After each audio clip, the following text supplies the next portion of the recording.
ब्रह्मांड की शुरुआत किसी विस्फोट से नहीं, किसी रासायनिक प्रक्रिया से नहीं, किसी भौतिक घटना से नहीं, बल्कि एक ऐसी अदृश्य, अगम्य, अनाम हलचल से हुई थी जो स्वयं शून्य के भीतर पैदा हुई। एक ऐसा शून्य जो ना प्रकाश था, ना अंधकार, ना आकार, न दिशा, न समय, न गति, न कंपन। इतना गहन कि स्वयं शून्यता भी उसकी तुलना में हल्की और साधारण लगती।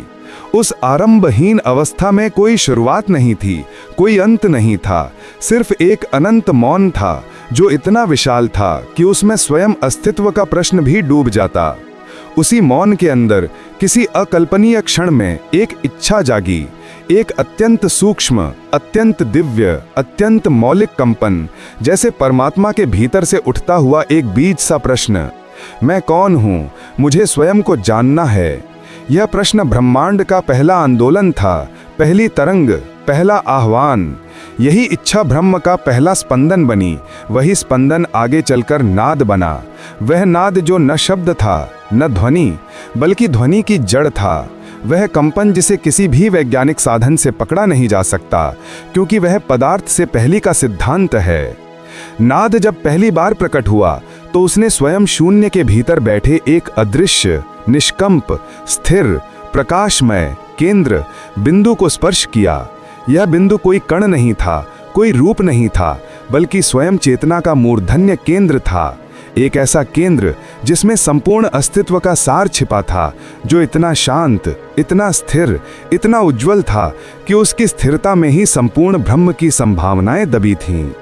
जब नाद ने बिंदु को छुआ तो एक दिव्य, महाप्रचंड, अनंत शक्ति का विस्फोट हुआ। लेकिन यह विस्फोट शोर नहीं था, प्रकाश की लपट नहीं था। यह वह प्रथम आलिंगन था जिसने ब्रह्मांड को जन्म दिया। यही वह क्षण था जब शक्ति और शिव का प्रथम संयोग हुआ।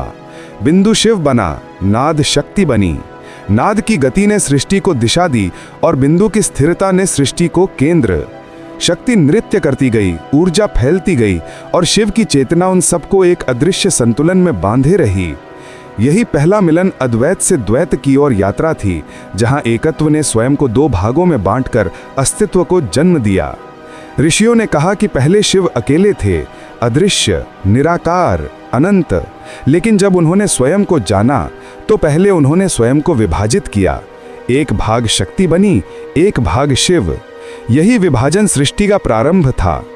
शक्ति नाद बनकर नाची, उसकी तरंगों से समय बना, उसकी ध्वनियों से दिशा बनी, उसके नृत्य से आकाश गंगाएं बनी। शिव बिंदु बने, उनकी स्थिरता से नियम बने, संतुलन बना, व्यवस्था बनी, चेतना की धुरी बनी। मानव जिस योनि और लिंग के मिलन को केवल शारीरिक क्रिया मानता है, वह इसी दिव्य प्रथम संयोग का स्थूल रूप है। योनि नाद की भौतिक अभिव्यक्ति है, गति, सृजन, ध्वनि, प्रसार।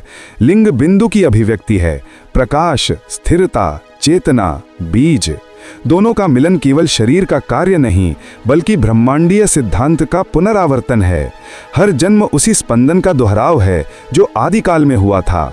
इसीलिए ऋषियों ने कहा कि काम वासना पाप नहीं, बल्कि अस्तित्व का मूल स्वरूप है। यह वह शक्ति है जो ब्रह्मांड को ढकेलती है, जीवन को आगे बढ़ाती है।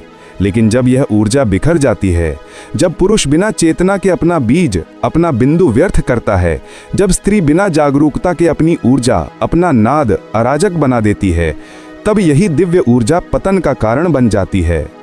पुरुष का बीज, जिसे बिंदु कहा गया, जीवन सार है। उसका बहना जीवन ऊर्जा का ह्रास है। स्त्री का नाद ऊर्जा उसका तेज है। उसका असंतुलित होना मानसिक और आध्यात्मिक बिखराव की शुरुआत है। इसी कारण योग कहता है कि साधना का मार्ग नाद को शांत करने और बिंदु को सुरक्षित करने से शुरू होता है।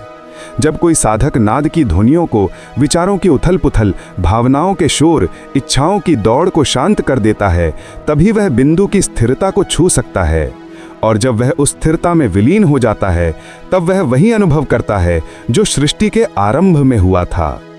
शरीर को इसलिए सूक्ष्म ब्रह्मांड कहा गया, क्योंकि इसमें वही सब कुछ है जो ब्रह्मांड में है।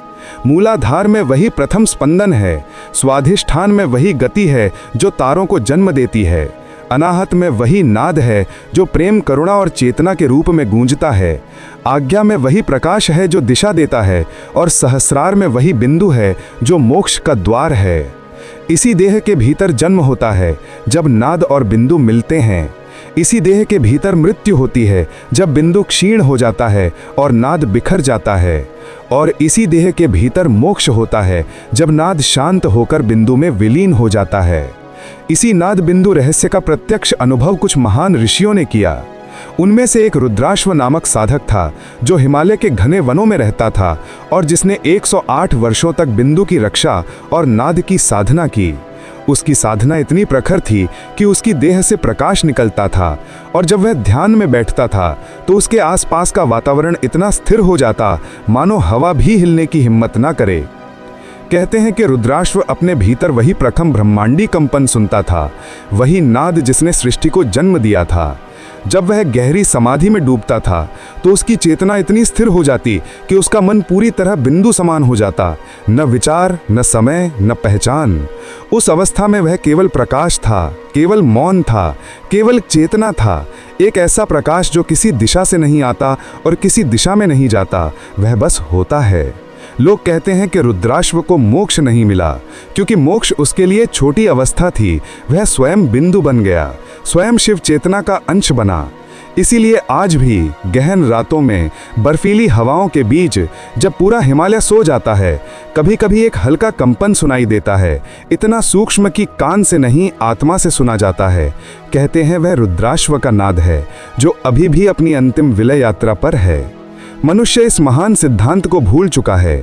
उसने जीवन को केवल इंद्रियों के सुख दुख तक सीमित कर दिया, ऊर्जा को केवल इच्छाओं में खर्च कर दिया।